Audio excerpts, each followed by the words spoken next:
Sampeyan saiki delok saurip-uripe Pak Harto iku dhisik ana gestok ana PKI tukaran mbek PKI saurip-uripe militer iku matine ya biasa padahal saurip-uripe bersentuhan mbek senjata kadang ana bocah dolanan malah ana peluru nyasar iku nunjukno menungso iku ora iso mrediksi kemati orang yang bersentuhan mbek senjata terus kapundhute biasa kadang cah cilik mlayu mlaku kena napa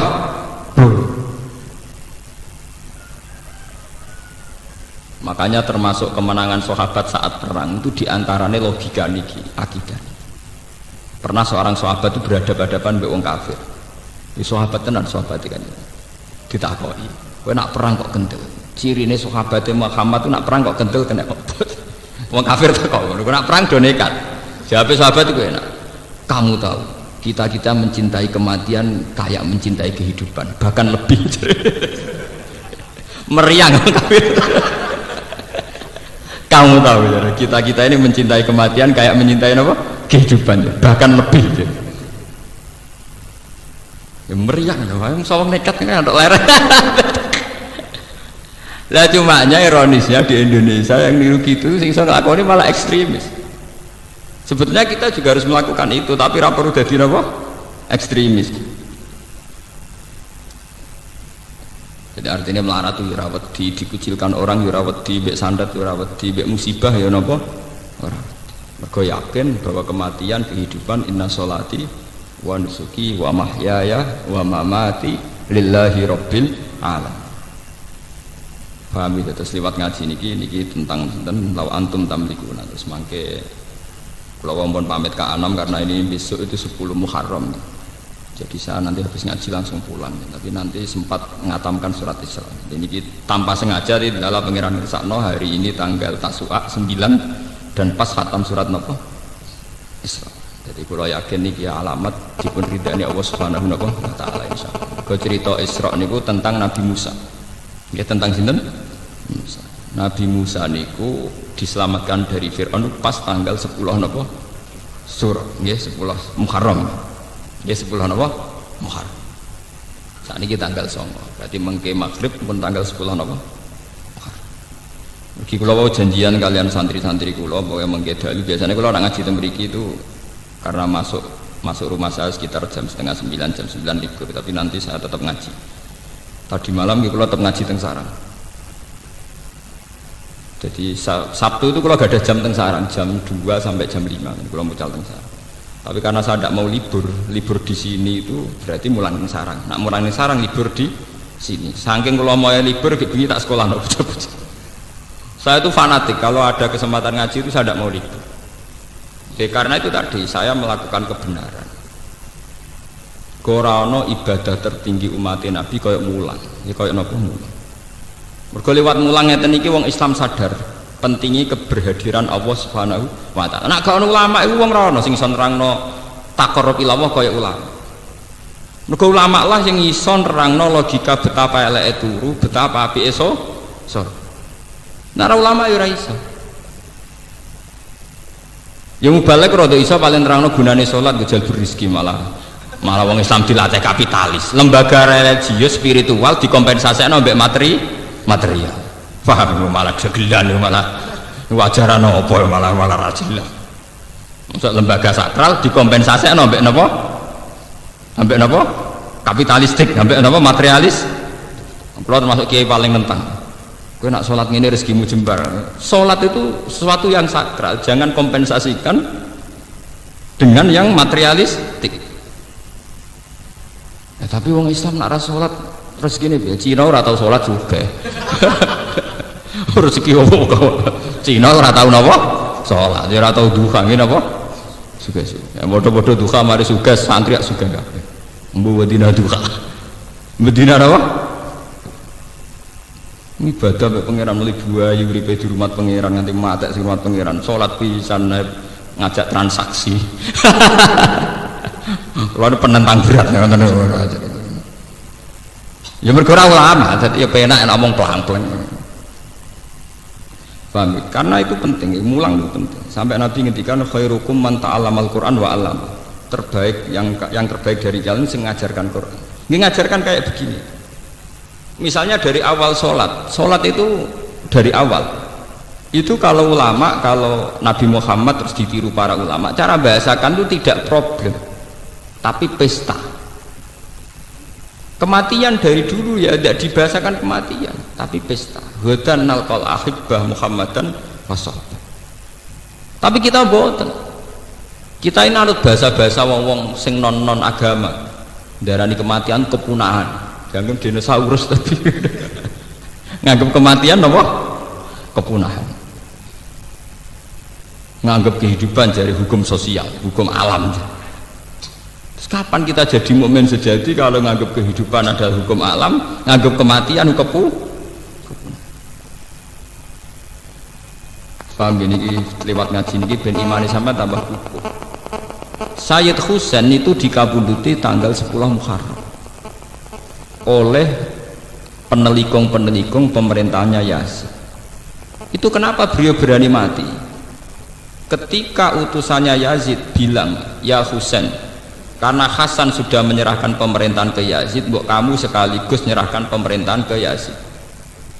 Jare Husain, iya nak Yazid soleh aku ora apa-apa, urusane Yazid itu ora soleh. Dolim-dolime wong soleh nak ngakoni pemerintahane wong do. Dolim-dolime wong soleh nak ngakoni pemerintahane wong do. Terus jare utusane Yazid, nak ngono kowe tak pateni, jape timbang aku urip ngakoni kebatilan atau mati. Idzan al mautu khairun. Karena mereka melihat kematian itu biasa sekali. Sampai muni idzan al mautu napa? Khair. Kalau gitu saya mati saja. Ada 10 Muharram diperingati orang Syiah dengan menyakit-nyakiti diri. Ke imam mereka saat itu luka, maka mereka meniru luka yang sama di hari 10 Muharram. Tapi kalau orang Sunni mengharamkan pesta-pesta itu, apa ritual-ritual kayak itu, orang Sunni cukup ada ibadah spesial yang tidak rutin. Jadi ngendikane guru-guru kula pokoknya hari yang cara Allah istimewa kita bikin satu ibadah sing napa istimewa. Misalnya biasanya ra qobliyah ya qobliyah, biasanya salat fardhu tok ya tambahi ba'diyah atau qobliyah. Biasanya medhit ya rada lomo, biasanya lomo ya tambah napa? Lomo. Lah misalnya isra lomo medhit tukang misoi bojo hari iku ramah, pokoke ana bedane. Pokoke ana bedane, hari merengut ya napa ramah. Ibadah ku gampang, ora kudu spesial, pokoknya ana bedane. Ana napa? Beda. Jadi pangeran untuk sampean ono perkembangan. Urip ono apa? Perkembangan. Tanggal 10 Muharram itu manjen spesial. Jadi dilalah Nabi Nuh diselamatkan sangka banjir bandang di tanggal apa? 10. Nabi sinten? Nabi Ibrahim saking api di tanggal apa? 10. Nabi Muhammad untuk turun wahyu sing total di tanggal 10. Sing al-yauma akmaltu lakum. Kula niku nggih mboten jarak, nggih mboten kultus, mboten mitos. Kula mboten jarak ngaji niki kok pas khatam surat Isra. Jadi niki insyaallah mengke kula khatam tekan surat Isra. Nggih mboten jarak. Niku nunjukno bahwa Allah itu kalau menghendaki sesuatu memang sudah didesain. Sudah napa? Padahal kula nggih alami, artinya maksa nggih mboten. Itu angen-angen kok pas napa? 10 napa? Muharram. Ku nunjukno kalau Tuhan itu ada yang mengatur segala waktu. Kulana nanti diskusi kalian tiang-tiang ateisme sing gak percaya anane pengiran. Kenapa Pak Bak percaya Tuhan? Toh hukum alam ini berjalan terus. Andai kan tidak ada Tuhan juga hukum alam berjalan. Terus berjalannya itu karena apa menurut kamu? Ya karena alam. Alam kok ora bangsane sapi wedhus. Dadi bang aku iman mbek fungsine sapi wedhus atau iman mbek fungsine sing gawe sapi wedhus. Makanya iman itu penghormatan pada harkat manusia. Artinya kalau alam ini berjalan sehukum alam, sing diarani alam kok apa? Yo golongane sapi, wedhus, kuman, matahari, rembulan itu alam. Daripada iman benda-benda mati begini kan mendingan iman zat yang menciptakan itu semua. Dan ini penting. Makanya Quran kalau ngajarkan la tasjudu lisamsi wala lil qamar wasjudu lillahilladzi khalaqahun. Nah, podo-podo kue di keputusan sujud utawa tunduk lapo sujud mbek matahari mbek rembulan kurang keren. Aduk sujud mbek sing gawe menisan luwih keren. Paham? Lan cara Quran ngajari lha apa ke sujud mbek srengenge mbek rembulan. Padha-padha sujud mbek sing gawe napa? Sering. Sebab itu iman adalah mengangkat harkat manusia. Jawaban kula lagi. Lah timbang ngimani mbek kebetulan untuk ngimani zat sing gawe kebetulan. Karena mereka tetap tidak bisa menjelaskan. Misalnya kenapa lelaki itu punya hormon mencintai wanita, wanita juga punya hormon mencintai lelaki. Lalu kamu unsurkan karena apa? Karena di situ memang sudah ada desain hormon di mana lelaki pasti senang perempuan. Lah ya desain itu asal usulnya gimana? Lah daripada aku bulet nerangno teori ra barbar kok ngakoni wae ono sing gawe akbar to. Kowe nerangno nganti jelimet tetep ae dhewe ora paham. Meskipun kita juga tidak paham, sama-sama tidak paham, tapi luwih rasional, luwih napa? Rasional. Makanya Quran itu kalau bilang orang-orang yang iman kaum yakilun, kaum sing dianggap dua akal, sing ora iman dianggap kaumun sing napa? Layak. Lah saiki wong Islam do bodoh-bodoh mau mikir, iman yang iman taklid, akhirnya kesane sing iman kaumun sing layak kilun mergo bodoh-bodoh. Lah sing ateis kaumun yakilun mergo pinter. Itu termasuk dosa nih sampean. Kenapa kita yang iman orang tahu mengolah otak? Paham? Sing ora iman aman mengolah otak. Ya iku mulane kudu tobat, kudu tobat. Wong iman ora tahu senam otak, sing ora iman aman senam. Ya ku nauzubillah min syarri dzalik. Mulane ketikane Kanjeng Nabi alamat dunya rusak iku nek wis wong saleh ora pati berperang. Wong dolim aktif. Rusak intinya apa? Pengedar narkoba itu aktif nganti dok lembaga-lembaga pendidikan. Kadang penyebar agama tuh raturu sak kobere. Mbah kabeh kersane pangeran. Jadi kezaliman menyebar kemana-mana karena pembawanya aktif. Kesalehan diam di tempat. Paham ya? Itu bahaya. Lalu kalau niku iri pengedar narkoba, pornografi iri. Majalah pornografi itu dicetak di Amerika. Paham ya? Playboy itu dicetak di Amerika, beredar di Jakarta. Itu digawa mahasiswa-mahasiswi tok kampung-kampung. Saking aktifnya pengedar kebatilan. Begitu juga narkoba ekstasi. Nah kita wong soleh itu boten. Ngenteni takdir, ndek primbone disimpen. Malah bangga nek ana wong liya ora roh. Mergo spesial wajaran opo barang apik. Ciri utama kebenaran itu harus disebarkan, paham ya?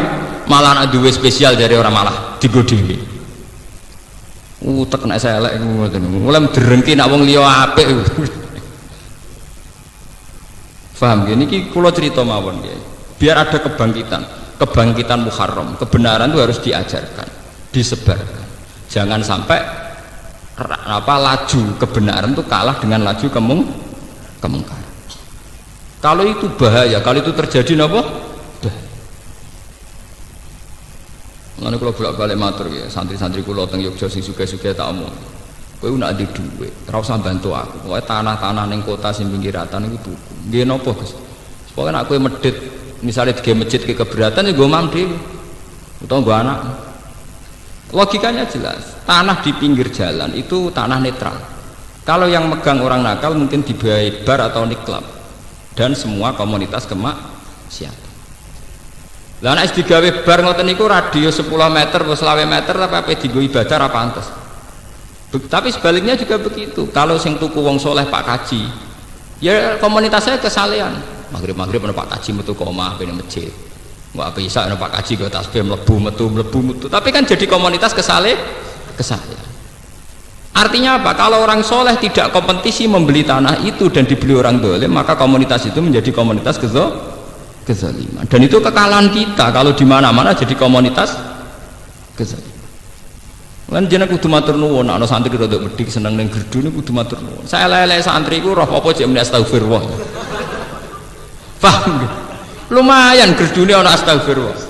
Lah timbang misalnya gerdu dikuasai canakal tok, malah ana wedok liwat dibeto, nek sing liwati santri paling bedane santri nganti piye? Mucuk wedi pangeran. Jadi kita ini harus secepat mungkin, sebanyak mungkin menyebar napa? Kesalahan. Ya alhamdulillah banyak santri kula sing sugih melakukan itu. Bahkan wingi wonten sing cerita kula, Pak Bak saya itu kemarin beli rumah 200 juta di tengah kota, ya tidak tak pakai apa. Kok pas piambek umroh mbek kula itu dikenang, pokoke saran kula ngoten. Nak di ngamalno sawane kelomanan 200 juta, wis go anak ora apa-apa, sementing kowe nak keturunan ngaji ngalor ngelidur mlebu kono lumayan. Timbang ngalor ngidul ana wong blodor, ana ngalor ngidul ana Pak Kaji. Penting ini. Dan ini yang disebut syiar, disebut apa? Syiar. Sama tak ceritani ya, komunitas kezaliman tundukane angel. Begitu juga komunitas kesalehan. Kalau pun bolak-balik mati. Kalau sudah komunitas kayak kenjeran, kayak tempat-tempat maksiat itu adol tasbih pantes, pantasnya adol kondom. Begitu juga wis jadi komunitas Sunan Ampel, adol kondom pantes, pantasnya adol tasbih. Nah, dalam dunia netral kayak tanah-tanah pinggiratan Bojonegoro teng Rembang itu kan jenenge netral. Paham ya? Cepet-cepetan yang menciptakan komunitas. Manung suga-suga wajib tuku tanah. Ning pinggir-pinggir. Kula ijek eling iki, kula cerita nggih, mboten kultus niki kula cerita. Tanah perbatasan Pantura itu dulu milik Mbah Mat. Mbah Mat itu mbahnya Ki Maimun. Walhasil awal zaman diwaris oleh cucunya namanya Gus Salim. Itu ketika Mbah Khim dulu abahnya Gus Salim itu mau dijual itu tidak boleh. Aku adol tanah ning Cina iku aduk mati. Logikanya jelas. Mbah Mun juga sering bilang gitu. Nak ono wak kaji apa kaji nganti tanahnya didol wong ra Islam niku kowe aduk ra kaji timbang adol tanah ning pinggiratan mbok dol wong ra Islam. Mbah Khim nanti dawuh teng kula karena saya santri beliau juga. Ya perbatasan hak didol ning gone wong ra jelas ya. Nak sampeyan dadi prostitusi sing dosa sapa? Akhirnya Mbak Gus Said digawe warung Pantura, ana musolane. Ya santri mlebu metu ketunan kualik lah pokoknya santri. Kadang ya ana sing gawa alfiyah senajan sampai rokok dangak-dangak tapi cekelane jek alfiyah. Karena itu perbatasan potensi dipakai maksiat tinggi napa? Tinggi sekali. Jadi wong Islam kudu diperhitungkan. Paham ya? Gadah napa? Ini kanca kula nembe kanca kula. Gus kula nak di dhuwit niku Gus los-los ning terminal sampe tak tuku. Tapi nak tuku sitok kok tak urung siar Gus. Mbake kula nak tuku langsung telu. Ya cocok. Kula nu kiai, kula nu termasuk kiai humul, artinya jarang tampil di depan umum, tapi pangeran sayang kula. Lala yo ana wong seneng kula. Kula nu wong suge-suge seneng kula nggih kathah. Artinya kula ya tetep ora basa-basi iki kula mboten seneng kumpul wong suge. Nak dolan teng ngono tak ngel-ngel tenan. Ketemu pas ngaji. Ya do sering ben sowan kula. Mari repot. Kula nu trauma mbak adat grudak-gruduk nus trauma. Wis digosowan duit utangan, nyewain mobil yo kangelan, ngene kono ngel-ngel aku halal. Ciri utama agama yuridu wa bikumul yusra. Agama iku gampang ngono iku repot. Sowan nggo duit utangan nyewa mobil bolet tukaran barang alah malah hitung-hitungan barang malah ruwet. Paham ya? Jadi itu harus punya perhitungan. Sebab itu Nabi Muhammad tuh ngotot sentral Mekah itu jadi negara Islam meskipun lewat perang. Karena andai kan dulu Ka'bah itu tidak dikuasai Nabi Muhammad, sing kuasai Abu Jahal CS. Akhirnya ada penari perut dan sebagainya. Perang Uhud sukses itu baru kayak penari perut. Sufyanu di bojo jenenge Hindun. Hindun duwe budak jenenge Wahsi. Wahsi ku budak sing dijanjekno merdeka digolekno bojo. Dari yen anggere sedurunge perang mesti wonten pesta tarian erotis, tarian pornografi. Yang kok kompensasi dia nak iso ngalahno Muhammad untuk hadiah cawe wedok iku. Jadi dulu Ka'bah itu pernah begitu jorok dimanfaatno wong-wong nakal-nakal. Mulane dari sebagian ahli tafsir kena apa Nabi Muhammad pas iku ora oleh salat madhep Ka'bah. Nak pas iku keadaane Ka'bah beb penari perut, beb asnam, beb bro. Mulane ora oleh madhep ngono sik. Lalu cara kula nggih rada masuk akal. Sebagian ahli tafsir ngendikan, nyatane ketika Nabi Fathul Mekah niku rapot pertama iku ngrubono berhala-berhala di seputar Ka'bah. Mergo nate lama dikuasai gendo-gendone. Mulane sampeyan kudu syukur. Kudu syukur ketika ada komunitas kesalian sing di eksistensi kados Sunan Ampel. Niku kula matur nuwun tenan. Sing sakake Sunan Bonang, bae komunitas nggon walilah iku 50-50. Tuban paling sakit nasibnya. Jadi komunitasnya Sunan tapi orang pati kuasa total. Nah, Sunan Ampel kan total. Sekamane ana wong dolim niku ora pantes tenan. Paham kene apa? Cara nyabu niku ora gak pantes tenan. Nah, Tuban park-park kono cek setengah pantes ya Pak. Menangi rong tenanan, cara menang rong mati napa? Sementara sing ape wiridan ning kawasan Toa wis kadung ra pantes. Artinya sing dolim di eksistensi pakem sing soleh setengah tengah. Paling sukses itu Sunan Ampel mbek Kudus. Nah masalah komunitas. Sekuamane ning kawasan Sunan Ampel anane bakal tasbih minyak Arab Za'faron buah kono tasbih gede cilik sedengan ono kabeh pokoke. Artinya kok sing berbau napa agak. Begitu juga Mekah. Mekah nggih sukses. Kalau di Jakarta, di New York, di Hong Kong, orang nginep di Hilton itu mesti ya wong blodor-blodor, wong-wong pesta itu sing kelar nginep teng napa Hilton. Nah teng Mekah mboten. Ono hotel Hilton, hotel Hajat, tapi sing nginep wong ape umroh, gak melepok lah. Hotel mewah kelas internasional sing nginep perkara wong ape napa? Umroh. Wong kula niku anggere jam 2 bengi niku nak ngopi teng lobi hotel Hilton. Mau ngopi ape itikaf niku ngopine teng napa? Lobi napa? Hotel iku wae. Kok dendam zamane pondok ngopi rego 2000. Saiki dendam ngopi rego 200 napa? Buan bangkrut Allah. Pokoke sementing tahu napa? Sementing napa? Tahu. Jadi kalau nak itikaf niku ngopi riyen teng lobi napa? Hotel. Mboten apa artinya sukses. Satu merek hotel internasional di mana identik ambek wong-wong ngoten niku. Tapi di Mekah di Medina itu hotel berdiri berdasar wisatawan umroh, ya berdasar asumsi banyak wisatawan apa? Umroh. Jadi mlebu rono ya Pak Kaji. Artinya apa? Cara wong nakal mlebu ya ora pantes mergo sing nguasai Pak Kaji ngoten. Artinya efeknya itu luar biasa. Ane mulai ini saat ini dilatih harus ada kompetisi. Fastabiqul apa? Hayo. Lalu kalau terus tak kena gitu, mazhab guru kulo Kiai Maimun Bakri. Nah, waktu yang berdekaji, kita ada lobo, cuma ada tanah dan mikiratan. Buat dol sopo, misalnya buat dol wong non muslim, kita ada orang kaji. Isok benar tinggu barang rap bener sing dosa sopo. Artinya bodoh-bodoh tetap kaji, oke lah didol yang bodoh Pak Kaji ini, tapi artinya harus dilogika lah bahwa itu nanti punya akibat, potensi akibat harus dipikir, paham ya? Kenapa? Sementang-mentang adol tanah terus kaji lah, jebule Pak Kaji teko fungsi tanah wis beda. Saiki nggo bar ora meriang Pak Kaji ini. Paham? Saiki tanah digunakan apa? Bar ora meriang. Gak iso dek ning ngelah. Penting aku ora melo-melo lho. Ora melo-melo piye? Iku asal usule mergo dekne pelang-pelang ra mikir ora melo-melo piye. Itu akibat dekne ora tahu gelemi. Faham? Begitu juga masalah wong soleh. Niki fatwa muhar. Wong soleh ki kudu menarik. Aja sampai wong dolim ku ramah. Pengedar narkoba, wong pengedar barang-barang gak bener. Niku rak ramah-ramah. Lagi ini merengut terus. Akhirnya wong ahli maksiat menarik, kiai ini gak menarik. Iku ya lara. Agama sampean ya lara.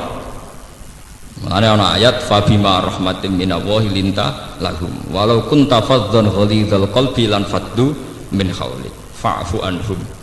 Paham ya tadi. Fabima rahmatin minallahi lintalahum mat. Atas rahmati Allah kowe iku ambek wong sing apik. Umpama kowe wong wangkot, wong sombong, mesti wong bubar. Sekarang tuh kedzaliman tuh punya sistem. Misalnya sistem marketing. Sing dadi PR, public relation mesti wong ayu. Setengah blodor, wajib ramah. Paham ya? Lah sementara wong soleh sing tukang nyoko pengajian wis jenggoten kuwereng. Merengutan. Itu kan terus komunitas kedzaliman di daya tarik, komunitas kesalahan di keangkeran. Itu ya rapati cocok cara kula. Memang tidak harus diganti perempuan ramah gitu. Maksudnya si goten itu ora usah kereng tuh. Wong wis wedi. Wong kiai wis salamane dikuwawal wong kesangar-sangar. Lah iya. Pira-pira wong cek gelem salaman mbek kiai. Cek lumayan to ampun. Paham ya? Jadi guru-guru kula ini gak ada fatwa ngoten. Sehingga tanah-tanah teng perbatasan ini alhamdulillah yang miliknya keluarga Kiai Sarang ya masih miliknya dan sekarang dipakai warung. Hanya dipakai warung itu ya fitunya hasanah wa fil akhirati hasanah, ya ada musola, ada komunitas santri, bocah ngalor ngidul bawa alfiyah, bawa takrib, bawa paham, bawa ora, bawa digawa ngalor ngidul, bawa apa ngaji, bawa apa melaku-melaku. Yang penting kan komunitasnya kesalian. Ya kaya wong Sunan Ampel nggo tasbih. Mbok pas bingung eling pangeran ya ora jelas, penting sing digawa kan tasbih. Mesti digoleki ku aneh-aneh. Wong niat wiridan kok. Mboten sing kayu setigi. Lah nek setigi ora bedane opo? Padha-padha eling Allah Subhanahu wa taala. Nek masalahnya kan wis percaya magic tuh.